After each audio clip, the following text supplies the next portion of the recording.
Welcome, everyone, to the Salty Pastor Podcast. I'm Douglas Peak, and I am your Salty Pastor. Today, we're just going to get really practical, applying some of the Bible stuff that we studied on Tuesday. So if you'd like to be up to speed on what we're going to talk about today, just go back and listen to Tuesday's podcast. And we really talked about the notion of Christianity and how it has a very specific worldview, a very specific way of thinking. And when people depart from that, it creates a lot of problems. And one of the things that we talked about is that the reason why you want to stay focused on the purity of the gospel of Jesus Christ in your own life is because what it does is it creates joy. And then we read from Philippians, Paul's letter to the Philippians, about how he has this great affection for them and how their love can grow deeper. And the way their love grows deeper is through knowledge. And so it's very important, to see how what you believe and the knowledge of what you believe and why you believe it is critical to joy and happiness in your life. I mean, they are interconnected. So we really kind of dug into the biblical principle of that on Tuesday. And today, what I want to do is I want to kind of talk about how this plays out in your everyday life. I just want to get really super practical. So I was listening to Tony Robbins a while back, and he said something that was really interesting. He said, research shows that how you perceive yourself, and he used the term identity, your identity determines your success.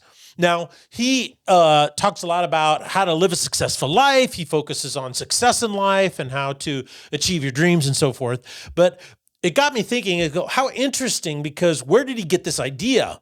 And he got this idea from the New Testament. And that is that your identity drives, or it determines, your success in life. And by identity, what the New Testament means is, how do you perceive yourself? How do you perceive yourself before being redeemed by Jesus? And then how do you perceive yourself after being redeemed by Jesus? Paul talks about this in his letter to the Philippians when he says, look, I want you to work on your salvation. I want you to take it so serious. I want you to do it with respect and trembling and even fear, because to not do so has such massive ramifications in your everyday life. It can ultimately steal all your joy and turn a journey of healing, restoration, second chances, new life into one of frustration, aggravation, and disappointment. Why? What's the difference between those two paths in your Christian journey? Well, it has everything to do with what your identity is. And your identity is based on how you perceive yourself. And I've talked about this a lot, and that is what you believe is one of the most important things about you. And that really applies to this, and that is what you believe about who you are now in Christ has a huge impact in your everyday life. So Tony Robbins came across this, has taken this concept, and he's kind of just made it more generic, but it's very true. And that is, your success in life and anything is determined on how you perceive yourself or your identity. Now, another great philosopher, he's written a lot of great books. He's a professor at Oxford. His name's John Lennox. And he argues a lot about, in the realm of, is science and Christianity antithetical to each other? He writes a lot of books about that. But the real thing that he argues against more than anything else is atheism. And he has a really interesting postulate or position, and that is this, is that atheism creates a chaotic mind.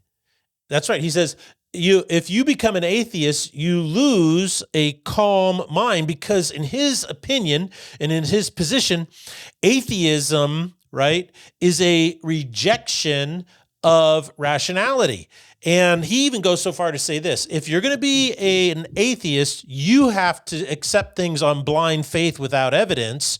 He says, whereas I, as a Christian theist, accept things based on evidence, which, boy, isn't that a fascinating comparison right there?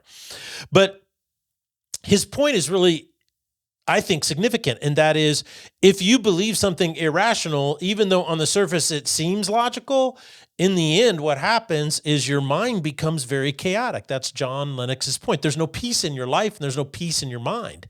And so instead of becoming more logical, more rational, you become less logical and less rational. And this is probably why we see the influence of atheism on some of the greatest atrocities, propagated on the human race throughout all of history. I mean, the 20th century is probably one of the bloodiest, most evil centuries in all of human history. And pretty much all of it was driven and influenced by atheism, right? All the communist revolutions, all the cultural revolutions, even the French Revolution was all driven by atheistic ideology. And that's very important to understand. And that's why they all were pretty irrational and they didn't succeed. So I bring this up as just a little bit of a context for you, because on Tuesday, what I was trying to get at is that the whole point of knowing Jesus is about love, joy, peace, patience, and kindness. And so no matter how bad things get, and no matter how much these ideologies are trying to be pushed and propagated in our society today, and because they're of the world listens to them, how do you not lose hope? Well, there's always hope. There's always hope. And that's why it's so important, I think, to really know why Christianity is so true, so rational, so logical, as well as spiritual and transformative and healing and filled with love and compassion and mercy, grace, and kindness. You see, the apex of human potential is not more evil, more conflict, more hatred, more maliciousness, more disrespect, more intolerance, more chaos. The apex of human growth and potential is love, joy, peace, patience, kindness. Paul even goes on to say that in the world today, whether you're a follower of Christ or not, whether you believe in Jesus or not, there's no law against more, love, love, joy, peace, patience, and kindness. He says there's no law against that, because everybody is like, yeah, that's pretty awesome stuff. Maybe we ought to, have more of it. And so anyway, no matter how bad things get, there is always hope. There's always hope. But we have to articulate this, and we have to stand on this. One of the things that I came across, here's a very specific examples. I have this article, okay, and it's from the New York Post, all right? And it's an article about the Gen Z, their belief that they cannot afford homes and that they are economically worse off than their parents. And he talks about how on TikTok, he says Instagram, he says you will hear this message pounded home to young people. And that is, young people today can't get ahead. One popular meme says that when baby boomers like me were young, a family could own a home, a car, and send their kids to college all on one income. And of course, what these people are propagating is simply not true. It's just false. According to economist Norbert Michel, he goes, that is a complete fantasy. We are much better off than we were ever. But on social media, people are saying most people don't live in houses because it's too expensive. Well, yes, homes do cost more now, but census data in America shows that more Americans own their homes now than in the 50s and 60s. Isn't that interesting? The facts don't align with the attitude or the ideology that is being pushed on Gen Z. He says, what's interesting to note, according to this economist, is that young people can afford more now. He says, today, Americans actually spend a smaller percentage of our money on food, clothing, and housing than we ever did. And this is according to the Bureau of Labor statistics. Now we have a lot more things and we don't have to work as hard to get them. But now it's the norm to eat out and go for dinner. Most people in the 50s did not go out to eat, right? That was a extreme rarity. Very few people went on vacations. I remember the first time I left the country, if it wasn't on a mission trip to a third world country, but when I actually traveled out of the country and went to Europe, I think the first time I did that, I was 45 years of age. Isn't that interesting? I was like 45, 50 years old. So it was much later in my life. But today, young people fly all the time. And so what's really interesting is what he goes on to say is that part of the progressives' campaign for socialism is to try to convince young people that capitalism doesn't work for them, when in fact it is. It is working for them. Columbia Business School professor Jeremy Ney says a quote, "The game changed on the younger generations. Hard work alone is not enough because the deck is stacked against so many folks." But Michel's reply is this: the idea that nobody had to work hard, that everybody had job security, is absolutely ridiculous. He says, my dad back in the 50s and 60s, my dad would have laughed at that and should have. Income is definitely higher. Jobs are more plentiful. Opportunities are more plentiful today. They conclude in this article that Gen Z is doing better than young people once did. A typical 25-year-old Gen Zer has an annual household income that's 50% above baby boomers. So, why is there such a disconnect?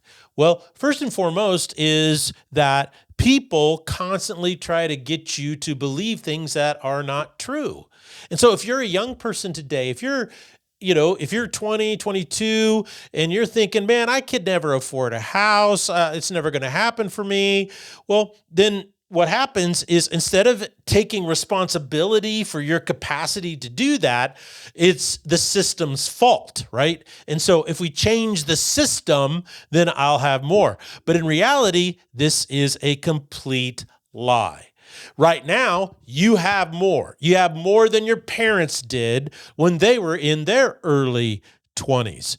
The difference is that they lived differently then than you're living now. No, young people don't want to hear that. But I want you to know the truth. And the truth is simply this, is that you can afford to do whatever you want. And you can pursue a job to make the money to do whatever you want.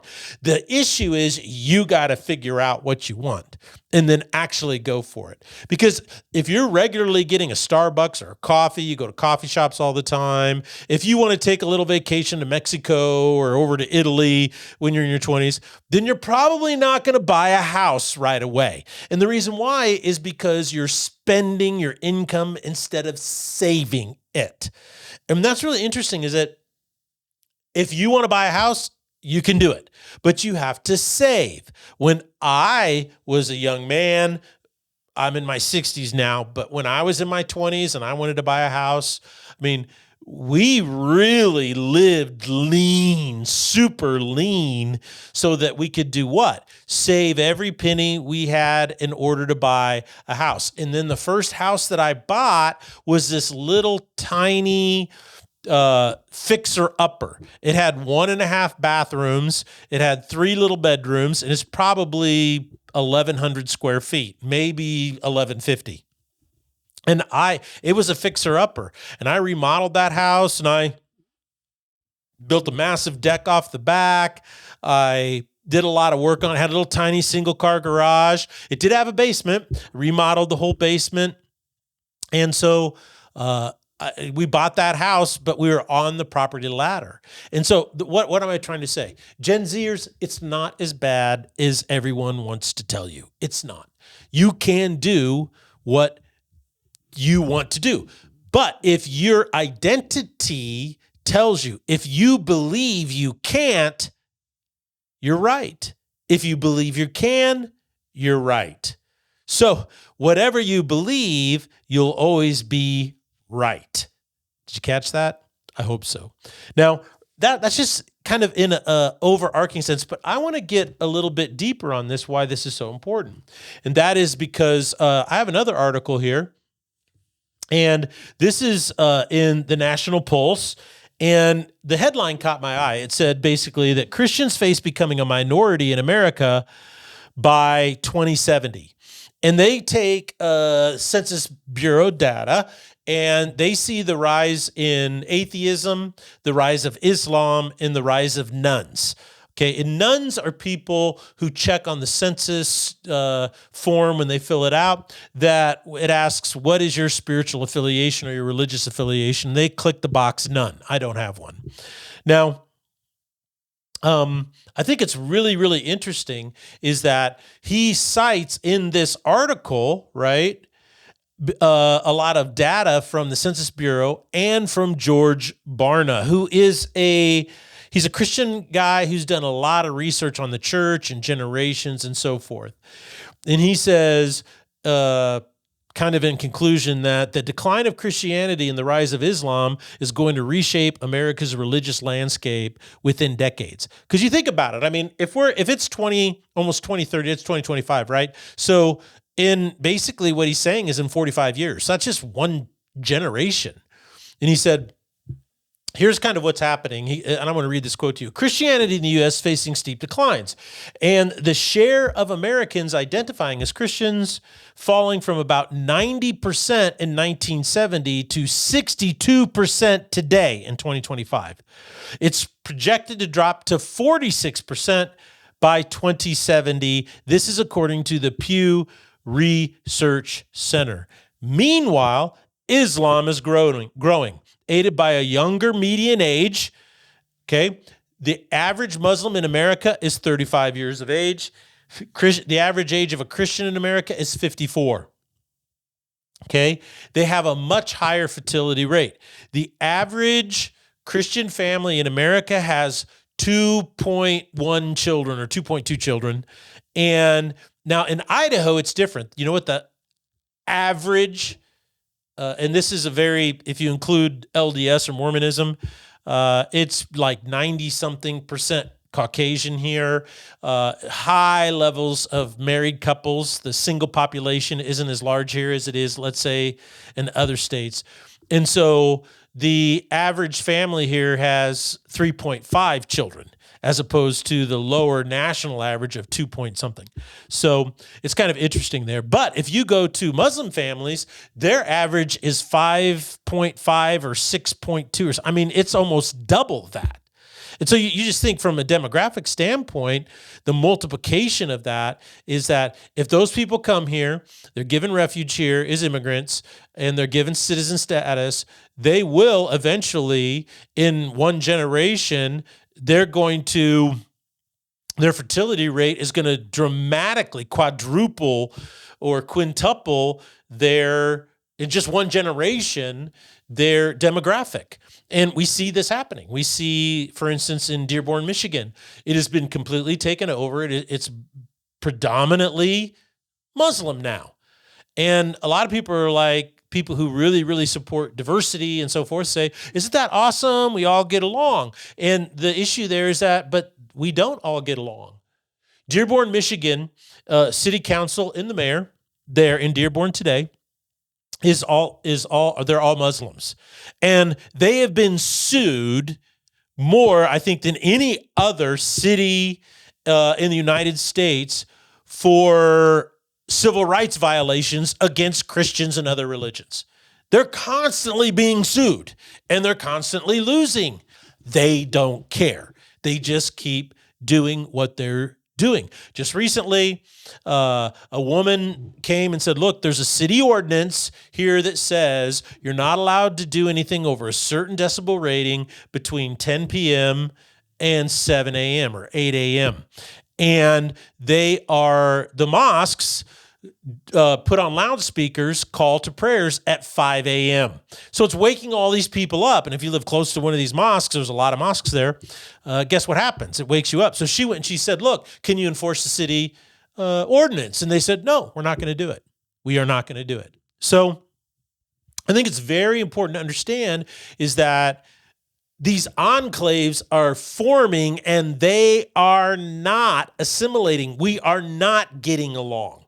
There is not tolerance and acceptance of Western ideologies, right? Western civilization core values.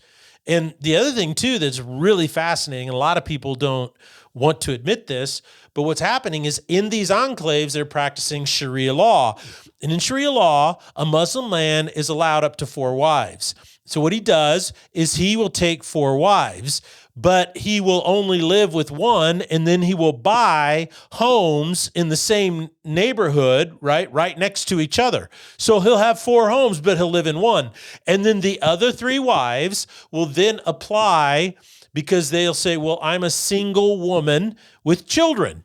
And so she will get chips, she'll get SNAP benefits, food stamps, she'll get free health care for the kids, she'll get welfare, she'll get all these monies. So he basically is practicing Sharia law in these enclaves. It's accepted by the city government there, and then the federal government is paying for these 4 households or 3 households minimum. And so this is a common practice. Now, some people, if you want to email me, and some people are going to complain, get my video taken off YouTube, I'm sure. But this is a fact. You can go, you can look it up, you can read it, you can see that the research done on it, and they found this to be the case. It's also important to understand that with SNAP benefits, like right now, it's November of 2025, just to give you context of when this podcast is being made, and that is the government is shut down. And the biggest thing is that SNAP benefit or food stamps are not going to be funded, and so they are going to end. You would not believe the percent of Muslims in America who receive SNAP benefits. If you want to know, Google it. It will shock you. But that's what's happening. This is why this article is saying that Christians will be a minority by 2070 in America. What do you think is going to happen when Christians become a minority? What kind of laws are going to be imposed upon Christians? And can they do anything about it? Today we have a lot of people say, well, we're a constitution, you're fear-mongering. Am I? Or am I simply pointing out the demographic shift in the direction that we are going? Just recently, a Muslim communist, socialist, Zoran Mandami, is now elected the mayor of New York City. Now, does the mayor of New York City have anything to do with the rest of the country? Probably not. Probably not. But what's really interesting is this, is they did exit polling on who voted for this guy and how he won. And they found that people who have been living in New York, immigrants, less than 5 years, 83% voted for him. Those who'd lived there from 5 to 10 years, but were still immigrants, that was down to around 60%. If you had lived there more than 10 years and you were still an immigrant, it was around 45 to 50%. If you were born in America, right, born as a citizen in America and lived in New York, or born in New York City, those who voted for him were less than 20%. What does that tell you?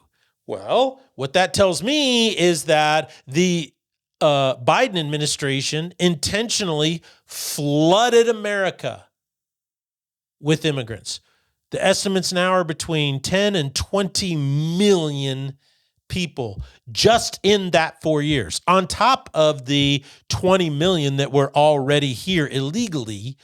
And the reason why this has been going on is in order to influence these outcomes.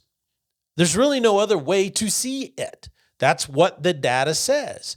Now, I don't believe there is anything unchristian, unloving, unkind to be able to point out what some ideologies are attempting to do and how that impacts your life.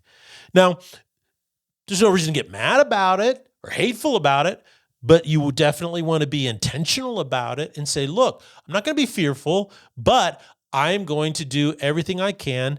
And I want to be able to say that my culture, right, particularly my Christian culture, is a good thing. And it's had, if you look historically, it's had a massively positive impact over the long run, century after century after century. The more Christianity is allowed to influence things, the better things get. This is just historical fact. Tom Holland, a world-renowned historian from England, wrote a book called Dominion that points this out over and over and over again. Many of the things that we claim today, like civil rights and human dignity and human rights, these are all Christian in origin. And so it's important to realize wherever Christianity grows, things get better. But what happens when we import the third world country and their ideologies, and then they start voting for their ideologies? Do you think that they are going to continue to uphold the ideologies that allowed them to come in and participate? Or will they change things to the point where your culture is no longer accepted? I mean, that's a hard question to ask, but isn't a valid one to ask? One of the ways in which this is being done, I think this is a different, this is by Mark Lewis. And Mark Lewis is a really interesting writer, and he says, what's really interesting is he says, our founding fathers created a virtuous, limited government, capitalistic republic. Now, today, many people don't believe in those things. They believe in promiscuity, licentiousness, Marxism, and a totalitarian government. Marx even said, keep people from their history and they are easily controlled. So if you change the country's history, you revise it, deconstruct it, and make the early Americans evil, slave-holding secular humanists, and it becomes obvious we need a different America from the one they established. And here is what's really interesting. Is today the left is rewriting American history in order to elevate Muslims. And I can tell you that when you read the history of America, there's not a single Muslim that made any contribution to the development of our country. Now, you could go and say, well, there was a Muslim person here, and maybe a Muslim person did this or started a business. But anybody that made any type of significant historical contribution to the development of America, there's zero Muslim influence. And yet, what's happening is the left is attempting to rewrite American history. Now, I didn't say Democrats, but I said leftists and progressives and cultural Marxists are doing this. It's real. It's happening right here and right now. So one of the best things to do is to continue to hold on to and share the history of the formation of our country. You see, no matter how bad things seem, there's always hope. And the hope that we have doesn't come from our ability or our effort. It comes from the fact that Jesus Christ has saved us and redeemed us. And so he is our hope of hopes. And that allows us to hold fast to the truth. This is the Salty Pastor signing off. If you do me a favor, go to the website and sign up for the email. You can just put your email in there. It goes out every Monday morning at 5 a.m. Mountain Time. Also, if you would go to YouTube and if you would like and subscribe. Now, the majority of our audience is on Spotify, Apple Podcasts, and some other podcast platforms. If you can, like the podcast if you listen to it in audio form. But even if you listen to an audio form, if you just take a moment, go to YouTube, like and subscribe, that really helps this platform grow.